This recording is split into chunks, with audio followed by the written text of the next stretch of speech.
Saudara-saudariku yang terkasih, salam sukacita untuk kita semua. Sudah kita memberi senyum hari ini, Selasa 13 Mei 2025. Hari biasa pekan keempat Paskah.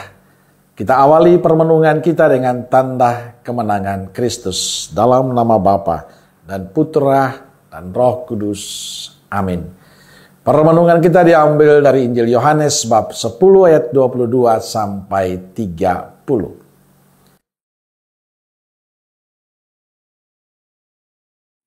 Tidak lama kemudian, tibalah hari raya pentahbisan Bait Allah di Yerusalem. Ketika itu musim dingin.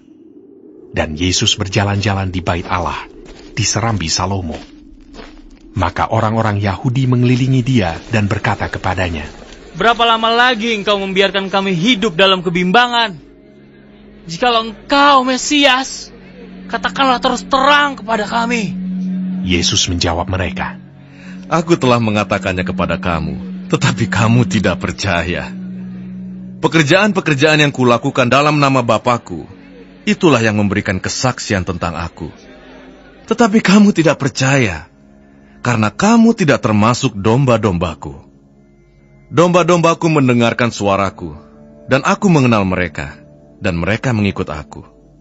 Dan aku memberikan hidup yang kekal kepada mereka, dan mereka pasti tidak akan binasa sampai selama-lamanya, dan seorang pun tidak akan merebut mereka dari tanganku. Bapa-Ku yang memberikan mereka kepadaku lebih besar daripada siapapun, dan seorang pun tidak dapat merebut mereka dari tangan Bapa. Aku dan Bapa adalah satu." Saudara-saudariku terkasih, dalam Injil hari ini Yesus berkata pada mereka yang tidak percaya kepadanya, "Domba-dombaku mendengarkan suaraku dan aku mengenal mereka dan mereka mengikuti aku.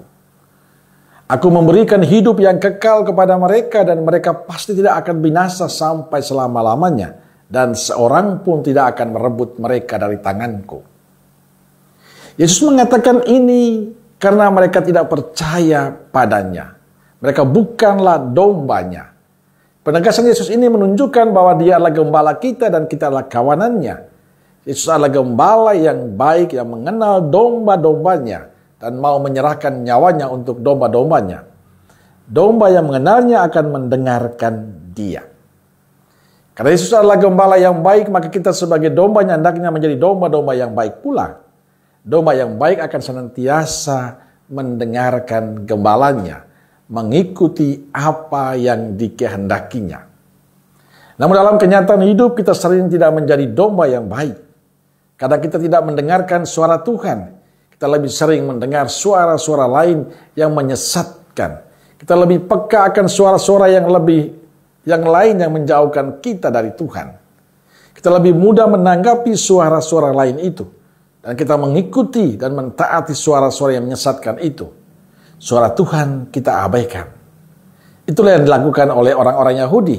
Mereka terus hidup dalam kebimbangan akan karya Allah dalam kehidupan mereka karena mereka tidak mendengarkan suara Yesus. Saudara-saudariku terkasih, suara Allah adalah suara kebaikan, suara keselamatan. Kita dipanggil untuk selalu mendengarkan suara Allah dalam kehidupan kita. Lewat orang-orang di sekitar kita, lewat keluarga kita, komunitas kita. Agar kita sampai pada kehidupan kekal. Kalau ingin selamat, dengarlah apa yang dikatakan Allah tentang hidup kita. Taatilah kehendak Allah dalam kehidupan kita. Karena dengan cara itulah kita akan mengalami kesatuan dengan Tuhan. Amin. Semoga Allah yang Maha Kasih memberkati saudaraku sekalian, Bapa, Putra, dan Roh Kudus. Amin. Roh Kudus Nazaret, doakanlah kami. Amin. Berkah dalam.